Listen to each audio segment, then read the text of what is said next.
төсөв болоод томоохон төслүүдийн хэрэгжилтийн явцад хууль тогтоомж хэрхэн хэрэгжиж байгаа талаар ерөнхий хяналтын сонсол зохион байгуулах хүсэлтийг улсын хурлын дарга Бямб цогт танаа гээд ингээд 20 гишүүн гар үсэг зураад өнөөдөр бэлэн бодлоо. Одоо энийг өгнө.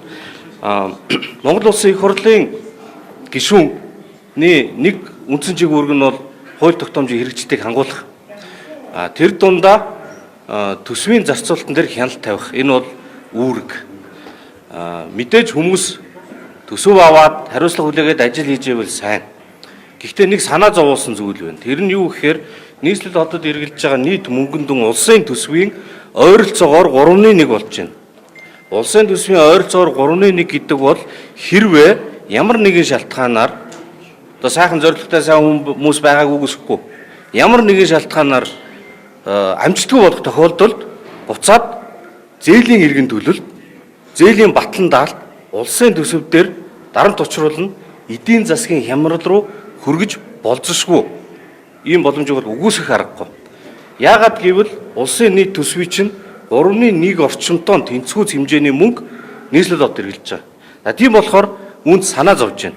Үүнд санаа зовсон учраас Petition платформ дээр 13,895 хүн гар үсэг зураад нийслэлийн төсвийн зарлагад хяналт шалгалт хийе гэж зурсан байсан. Тэгээ сүүлийн үед бас нэлээд олон мэдээллүүд хийгдлээ. Нийтдээ энэ 24-өөс 26 онд нийслэлийн төсөв жил бүр 30%-аар өссөн байна. 30 гаруй хувиар. 2026 оны төсвийн тодтоглоор нийт зардал нь 6.5 их 80 төгрөг хүрэхээр төлөвлөгдсөн. За үүн дээрээс нөгөө том төслүүдийн хөрөнгө оруулалтын дүнг нэгдэх юм бол нийлбэр дүн бол улсын төсвийн 3.1 орчим болох нь.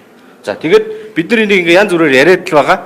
Янз бүрийн мэдээлэлүүд хийгээд байгаа. Гэхдээ нэг юм тодорхой үр дүнд хүргэсэн, чиглэсэн акц үйлдэл хэрэгтэй байна.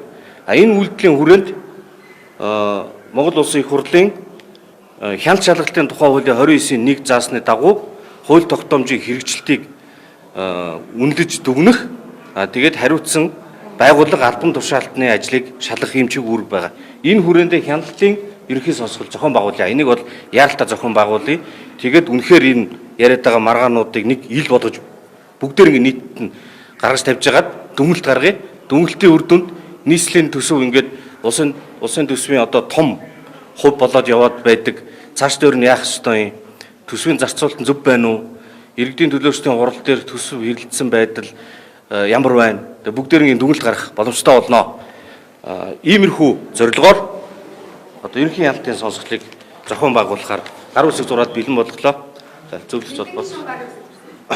Та аваад өгч тамга газар чи. Би одоо тоогийн сайн харсангүй. 15 гишүүн гар үсэг зураад тэгээд ерөнхий хяналтын сонсголыг шууд хийх эрх зүйн одоо юу та заалттай. Өөрөөр хэлбэл энэ дээр ямар нэгэн байдлаар чуулганаар хилцэхгүй, санд хураах юм байхгүй. Нөгөө тусгай хяналтын дэд хороо болохоор санд хураагаад унчаад энэ юм болоод байгаа шүү дээ.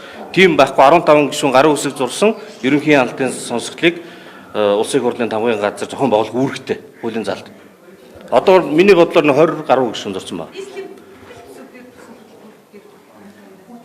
Тэгээ ерөнхий одоо төсвийн зарцуулалт тэгээд томоохон төсөл хөтөлбөрүүдийн хэрэгжилт нь хууль тогтоомжид нийцж байгаа эсэх талаар нээлттэй мэдээлэл сонсож олон нийтийн телевизээр шууд дамжуулж ийм зорилгоор ерөнхий хяналтын сонсгол зохион байгуулна. Баярлалаа.